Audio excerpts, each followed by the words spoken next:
Tahukah kalian dengan peta? Rata-rata semua orang tahu dengan peta. Karena jika ingin berpergian tapi tidak tahu dengan lokasinya, pasti menggunakan yang namanya peta. Apalagi di zaman modern ini sudah memakai peta digital yaitu Google Map ataupun GPS. Tapi tahukah Anda dengan pengertian peta, fungsi peta, komponen peta, dan jenis peta? Jika belum mengetahuinya, kita akan membahas bersama mengenai dasar-dasar pemetaan. Peta adalah sebuah gambaran permukaan bumi pada bidang datar dengan skala tertentu melalui sebuah sistem proyeksi.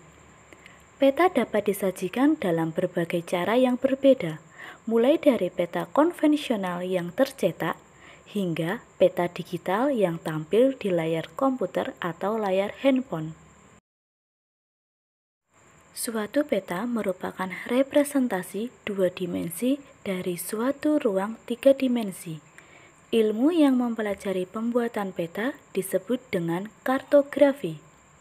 Banyak peta memiliki skala yang menentukan seberapa besar objek pada peta dalam keadaan yang sebenarnya. Kumpulan dari beberapa peta disebut dengan atlas. Jenis dan penggunaan peta. Yang pertama, peta berdasarkan isi komposisinya, terbagi menjadi dua, yakni peta umum dan peta tematik. Peta umum adalah peta yang menggambarkan permukaan bumi secara umum. Peta umum ini memuat semua kenampakan yang terdapat di suatu daerah, baik kenampakan fisik maupun kenampakan sosial budaya. Kenampakan fisik misalnya sungai, gunung, laut, danau, dan lain sebagainya. Sedangkan untuk kenampakan sosial, misalnya jalan raya, jalan kereta api, permukiman kota, dan lain sebagainya. Peta khusus atau peta tematik adalah jenis peta yang menggambarkan informasi dengan tema tertentu atau khusus. Contohnya, pada peta politik, peta geologi, peta penggunaan lahan, dan peta persebaran objek wisata. Ada pula peta kepadatan penduduk. Jenis peta yang kedua yakni peta berdasarkan skala. Yang pertama, peta kadaster atau sangat besar adalah jenis peta yang mempunyai skala antara 1:100 sampai 1:5000. Peta ini digunakan untuk menggambarkan peta tanah atau peta dalam sertifikat tanah serta peta pertambangan. Yang kedua, peta skala besar adalah jenis peta yang mempunyai skala 1:5000 sampai 1:250.000. Peta skala besar digunakan untuk menggambarkan wilayah yang relatif sempit, seperti peta kelurahan dan peta kecamatan. Yang ketiga, peta skala sedang adalah jenis peta yang mempunyai skala antara 1:250.000 sampai 1:500.000. Peta skala sedang digunakan untuk menggambarkan daerah yang agak luas, seperti peta regional berupa peta provinsi. Ada peta Provinsi Jawa Tengah, ada juga peta Provinsi Maluku, dan sebagainya. Yang keempat, peta skala kecil adalah jenis peta yang mempunyai skala 1:500.000 sampai 1:1 juta. Peta skala kecil digunakan untuk menggambarkan daerah yang relatif luas, misalnya peta negara. Ada peta negara Republik Indonesia. Yang kelima, peta skala geografis. Peta ini merupakan jenis peta yang berskala lebih kecil dari 1:1 juta. Biasanya dipergunakan untuk menggambarkan kelompok negara, benua, ataupun dunia. Peta salah satu alat bantu dalam menyampaikan suatu informasi dalam perjalanan yang berdasarkan fungsi dan tujuan tertentu. Dalam sebuah peta telah dilengkapi dengan berbagai macam unsur dan komponen kelengkapan yang berguna untuk mempermudah dalam penggunaan. Nah, sekarang kita akan membahas tentang apa saja komponen yang terdapat di dalam sebuah peta. Terdapat peta seperti gambar, kita akan membahas komponen-komponen peta tersebut. Komponen yang pertama, yakni judul peta, adalah sebuah identitas atau nama guna menjelaskan isi atau gambaran peta. Judul peta merupakan sebuah unsur pendukung dalam peta yang sangat penting dan berfungsi untuk menyampaikan informasi yang ada di dalam peta kepada para pembacanya. Komponen yang kedua, yakni skala peta. Skala peta adalah perbandingan antara jarak pada peta dengan jarak yang sebenarnya. Skala peta terbagi menjadi 3 bagian, yaitu skala angka, skala garis atau grafis, dan skala verbal. Komponen yang ketiga, yakni petunjuk arah, merupakan salah satu pedoman atau petunjuk arah mata angin, karena berupa tanda panah yang menunjukkan ke arah utara, selatan, barat, dan timur. Komponen yang keempat yakni simbol dan legenda peta.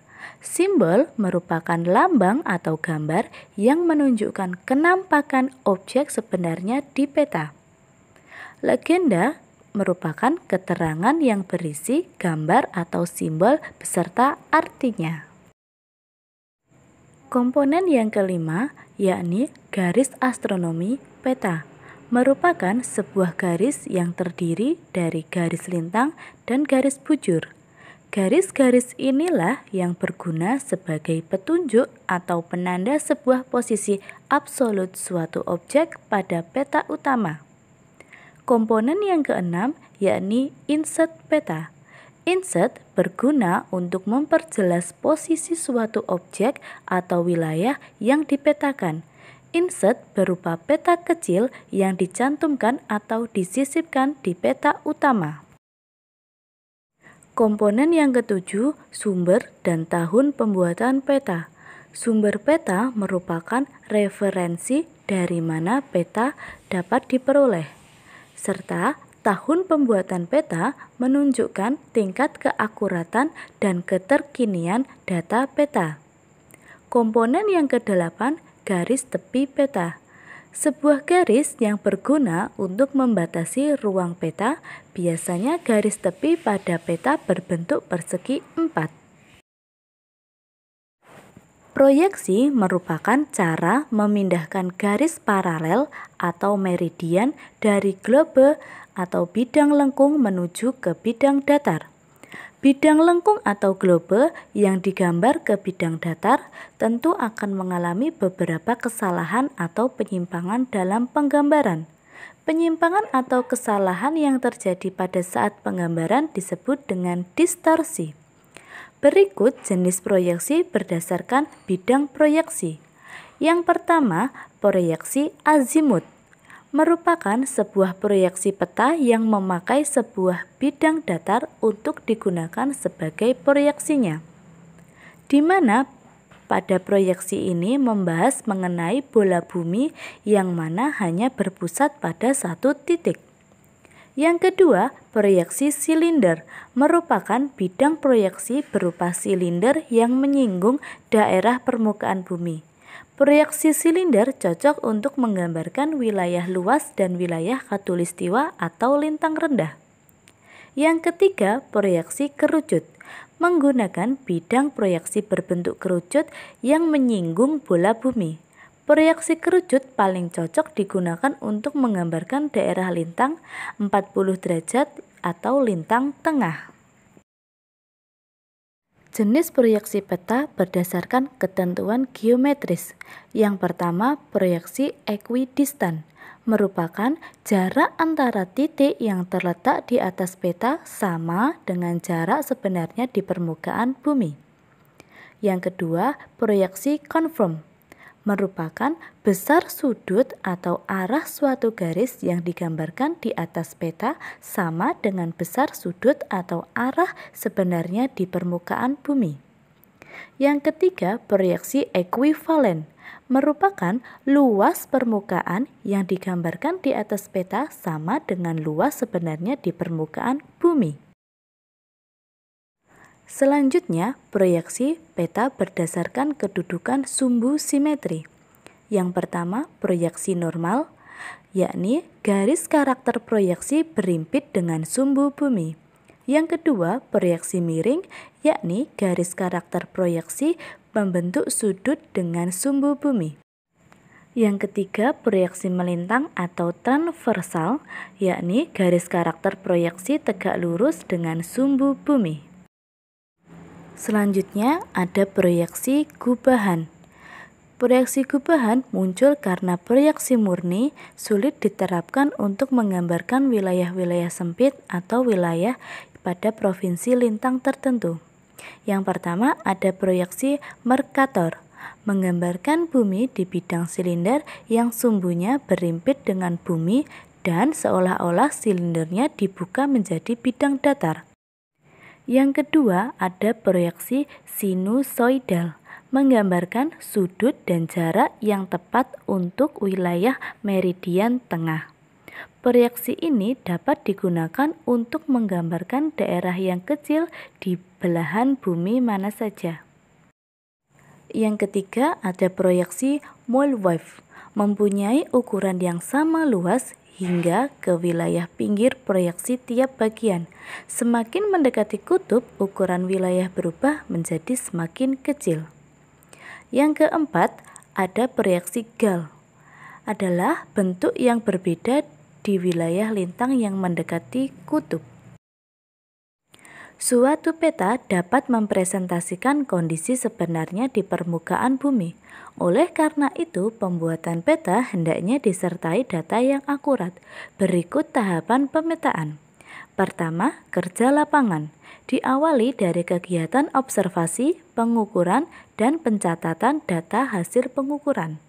Yang kedua, tahap pengolahan. Data hasil pengukuran dihitung, diolah, dan dikoreksi untuk menentukan posisi setiap titik hasil pengukuran pada kertas gambar. Yang ketiga, penyajian data. Penggambaran peta berdasarkan hasil pengolahan dan analisis data serta memberikan keterangan pada peta.